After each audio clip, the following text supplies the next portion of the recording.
quand nous avons... Moi j'ai quitté l'Iran il y a très longtemps, il y a 32 ans. Mehdi, mon mari, a quitté l'Iran aussi il y a 30 ans et il n'est pas retourné pendant très longtemps. La première fois, c'était 15 ans après avoir quitté le pays. Maintenant, il retourne beaucoup plus souvent. Et la première fois, justement, où nous étions très émus tous les deux, je ne savais pas ce qu'il allait trouver. J'étais inquiète aussi, puisqu'il retournait en République islamique. À l'aéroport, où nous étions silencieux, et à un moment donné, je lui ai dit « Tu diras bonjour ». Je ne savais pas de qui je parlais. Je disais simplement, en persan, « Salam Beresoul », dis bonjour. Et puis j'ai écrit ce poème, donc en anglais à l'origine, qui porte en épigraphe « Mehdi retourne en Iran après 15 ans ». Et je suis désolée de lire, Blaise m'a demandé de mémoriser mes poèmes, je suis tout à fait incapable d'apprendre par cœur.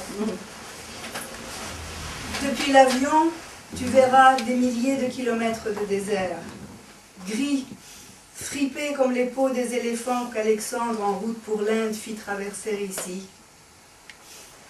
Car l'Iran, en forme de chat sur les cartes, est éléphant de nature.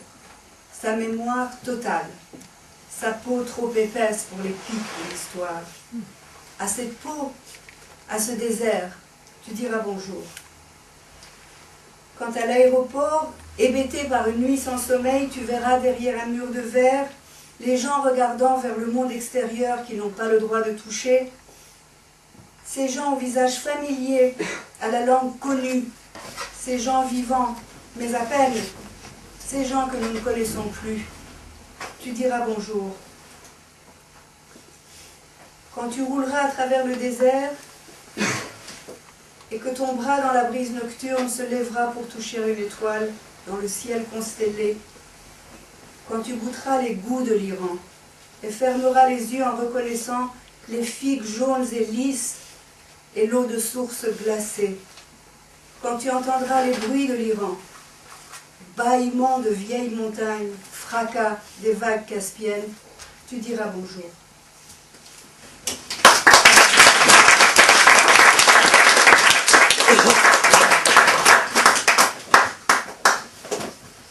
Alors j'étais pendant de nombreuses années rédacteur en chef d'un magazine culturel iranien en anglais, en Amérique.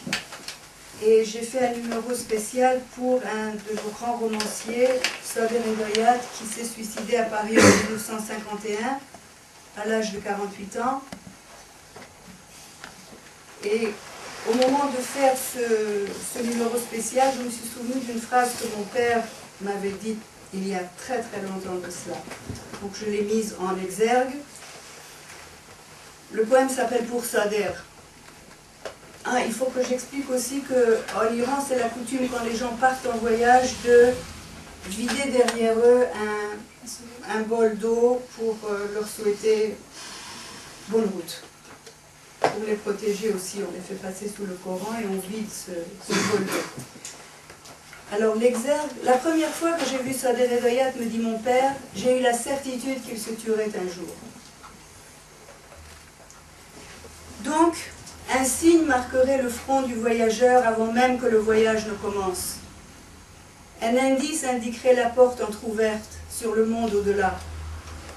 Une impatience avec la façon dont le monde est fait, une irritation envers les rédemptions non réalisées, les promesses non tenues, et envers les gens dont les contours ne correspondent pas à ceux des modèles parfaits que nous tenons comme exemplaires. Jusqu'au jour où cet écart devient un gouffre dans lequel tout doit tomber et disparaître. Sur la poussière levée par les pas de ceux qui ne sont plus, nous vidons un bol d'eau. Puis nous replions dans le coffre de notre héritage affirmé les histoires écrites et celles qui ne le seront pas.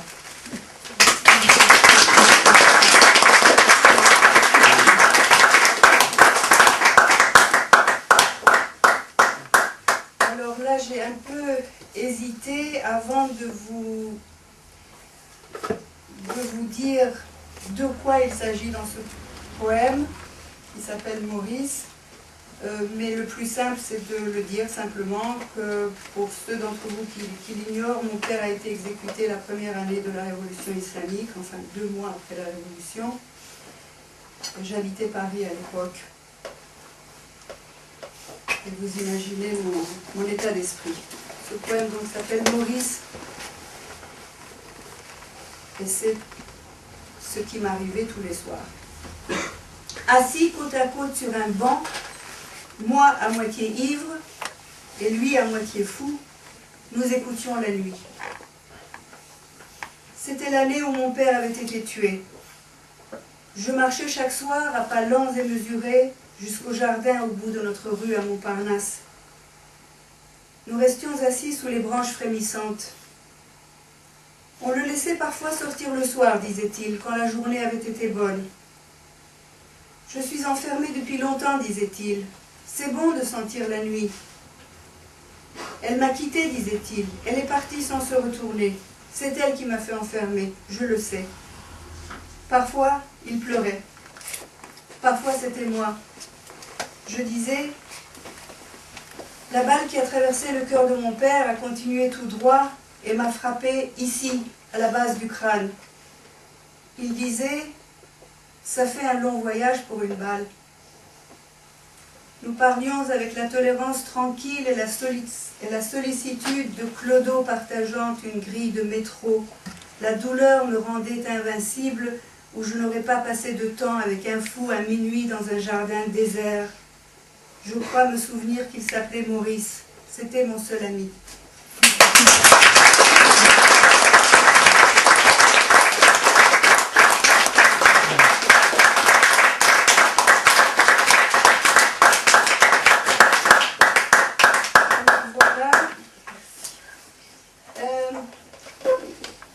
Quelques tout petits poèmes en prose.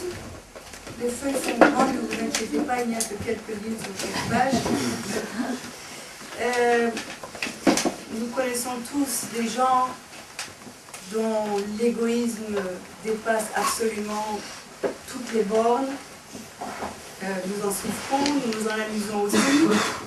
Et j'ai eu l'idée un jour d'appeler ces gens des égolâtres. Et j'en ai fait un recueil.